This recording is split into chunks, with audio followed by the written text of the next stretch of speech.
4 wins in a row now. You're through to the semi-final for the second consecutive season. What a range of emotions that must have been, though, to win like that on penalties. Yeah, a bit too much because we played a really good opponent, very difficult to generate chances, but I think today we generated a lot in the first half through a different game that they proposed in the second half against a team that were much more aggressive. And at the end, when the margins are not bigger, and they should have been bigger, you concede a set piece and you are in trouble. But the players showed a lot of emotional control. They were really composed, took the penalties really well, and at the end Kepa did what he had to do. So many positives to take from tonight, not only the result obviously, but giving players minutes, vital minutes as well, and advancing. And now you're at the top of the Premier League, at the top of the Champions League for Christmas Day. That must feel really special, doesn't it? Very good, and we made 8 changes today, and normally when you do that, you lose certain chemistry, rhythm, and you can see that in the team. I didn't see that. I saw the opposite, a team really well blended, playing with a great attitude and energy and a lot of quality as well. Gabby Jesus, got to talk about him being back, his 100th appearance as well tonight. Kai Havertz seems on the cusp of returning as well. How nice is it for you to be having these players coming back into the mix during such a busy festive period? Very important, in particular Gabby as well, after the year that he's had. To have his start after 11 months and to see him that fit, that sharp and that chaotic sometimes as well, it's something really good. Yeah, and obviously now 6 seasons here. You've come agonisingly close so many times in the past. What gives you the sense that this season is it? That this season is different? Because it feels like there's a different air around here at the minute. Yeah, there is a lot of belief, and the players really want it. Everybody really wants it. As you said, we've been really close. So it's just in that transition of winning, the margins are very, very small. We saw that again tonight, and we need to do everything that we can to achieve what we want. Last one into the semi-final now, London derby against Chelsea. You mentioned you've been able to rotate so much. You've shown how much squad depth you've got with the 8 changes tonight. How do you feel about Chelsea now in the next round? Well, very excited to play 4 top teams in the competition. This is the kind of game that you want to play, and we'll prepare well. Best of luck. Thank you, Mikel. Thanks so much. Arsenal player William Saliba. William, thank you so much for joining us. How are you feeling after that incredible penalty shootout? Yeah, thank you. We're so happy to be in the semi-final today. It was not an easy game against Palace, but we did well, and at the end we qualified, so we are so happy. William, I said before the game it was the most important game on the schedule because obviously it was the next game. How important was the game? How important did the manager make it feel? How important was it to the entire group? Yeah, today was an important game because we know that we were in quarter-final, and to win this competition we just have to win 3 more games. So yeah, we knew that it was so important for us, especially it was at home. And yeah, last season we lost the 2 games in the semi-final, so yeah, we want to learn from that and win both games and go in the final. William, I know you and Gabriel are considered the best partnership in the world currently. We've had a debate in the studio. We need you to settle it. Is Timber now in that same category? Is he now the best right back in world football? Yeah, by a mile. For me, by a mile. He's so good. Yeah, he's so good. He's 1 against 1. It's impossible to beat him, and offensively as well, he's so good. I hope he will keep going like this, and he's a top player. But William, the best right back in the world. He just said yes. What part do you not understand? Yeah, one or 2 for sure. Okay, thank you.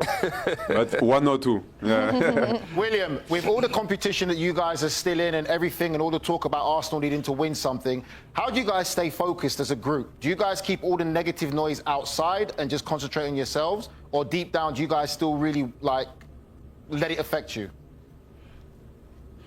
Yeah, of course, we know that we want to win trophies. I've been here the last 3 seasons, and we always there, but at the end we don't win. But yeah, this season I want to win trophies, and everyone is the same. Everyone are the same in the team.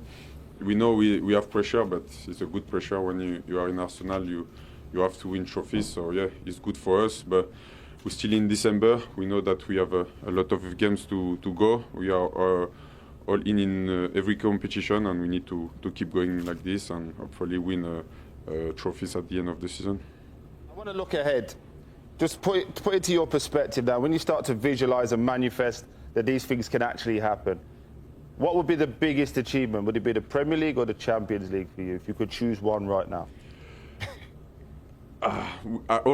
We always have this talk with my teammates, but I think even if I love Premier League, I think Champions League is my favorite for me, because Arsenal, they never won the Champions League before, and I think this is my favorite. But if we can take both, we won't say no. Congratulations. Matched Arsenal and went above and beyond, and probably in the second half were the better team. Yeah. And you really wanted Adam Wharton to get on the ball in the second half, and he does. What does he do so well, which brings so much benefit to Palace, and maybe internationally as well? It's the composure. The composure and the technical ability. He can get himself out of little pockets of areas, and if you've got runners, willing runners, or you've got a good hold-up man like a Mateta who can hold it up and people could go and join him, he gives you the ball. He's the kind of midfielder I want to be playing in front of, because I know he's going to constantly be looking for me, even if it's a difficult pass. He looks forward every time, doesn't he? He looks forward, and that's what you want from him. And I thought he got a lot better chances to do that in the second half than he did in the first half. And that's why they started to play a lot better, Palace. Yeah. What's his ceiling, Adam Wharton? The sky's the limit, I think, for him in the way in which he plays. I think the way in which he handles, since he's come to Palace and the spotlight that's been on him, and he deserves the plaudits that he's got, because he's come in and he's changed the way in which that we play in many ways. He's the orchestrator in there, and he's the quarterback who kind of dictates the game. And like we said there, his first thought is to play forward, and he's not scared of making those passes time and time again. And I think, what I think with him is they should have started the game like that. They should have started the game with a little bit more gusto, a little bit more, let's go and get them. Let's go for Palace, because they go for Arsenal, because they've got players trying to impress themselves. So they should have put them under a bit more pressure. We're hearing good news. Chris Richards, it looked worse than it is, and they're hoping he'll be all right for New Year's Day. I mean, obviously, whenever you see blood, you're thinking, oh, that's terrible. But actually, fingers crossed, it's not as bad as that. Arsenal got 5 games before they play the first leg against Chelsea. You said it earlier in. They're just making very heavy work of things. I mean, the last 3 goals they've scored at the Emirates have all been own goals. Yeah. 2 against Wolves and today. Why are they making such heavy work of things? I think they're just not taking the chances to be more relaxed in games. You've got to take those chances, and it's not easy. If it was easy, I'm sure they would have done it, no problem. But you've got to take those chances. You've got to be more ruthless with those. I think especially the first time with Noni Madueke, I thought that was a very good chance. I thought some of the goalkeeper's saves were good saves, but I thought there were chances that people should have been able to take. And then you get more comfortable in the game and you feel a little bit more confident. Then they maybe bring on some other players, you can see the game out. But we don't seem to be doing that in a minute. And it's something that we're going to have to learn to do as this season's going on, if we're going to try and win the title. I think I said to you during the game, I think there was a moment when Ebbs got the ball on his back foot. Could he have maybe taken the shot? Yeah. But he's found the pass, and the same with Gabriel, with Jesus. Jesus. He could have taken that shot on, and when you're not set as a defender, things can go through your legs. If you can take it off your back of your heel and wrong foot the keeper, because the keeper's not set either. So a little bit more decisiveness. Just take the shot on. And I said to Ian in the middle of the second half, Man City would be winning this game 2-0. Do you know what I mean? The way Haaland is, that's the big difference, isn't it? Arsenal have to narrow that gap if they're going to win the league. But what I did like Mourinho saying, was the mentality of the guys, and making sure that they're mature in the way in which they play, especially later on in games, not to get, flustered by the noise and the pressure that they're under, but to trust in the process. William Saliba is the rising star of Arsenal's title ambitions. William Saliba is not just a player, he is a beacon of hope for Arsenal fans this season. With his unwavering determination and exceptional skills, the young defender is poised to help lead the Gunners to glory in both the Premier League and the Champions League. As an Arsenal supporter, this season feels particularly electrifying, with a unique sense of optimism surrounding the club, driven in no small part by the stellar performances of William Saliba. The young French defender has quickly become a cornerstone of Mikel Arteta's squad, proving himself as one of the most promising talents in European football.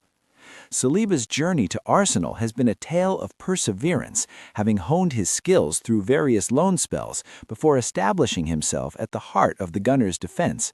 His composure on the ball, tactical awareness, and physical presence have elevated the team's defensive capabilities. each match showcases his ability to read the game, making crucial interceptions and contributing to the attack with his passing range. The Gunners are determined to end their long wait for silverware, and Saliba embodies that ambition. His commitment to the club and desire to compete at the highest level resonate deeply with fans. This season, with him anchoring the defense, there is a palpable belief that Arsenal can claim the Premier League title and make a significant impact in the Champions League. As we cheer for our beloved team, one thing is certain. With William Saliba leading the way, this season holds immense promise for all Arsenal fans. Together, we can dare to dream of glorious triumphs ahead.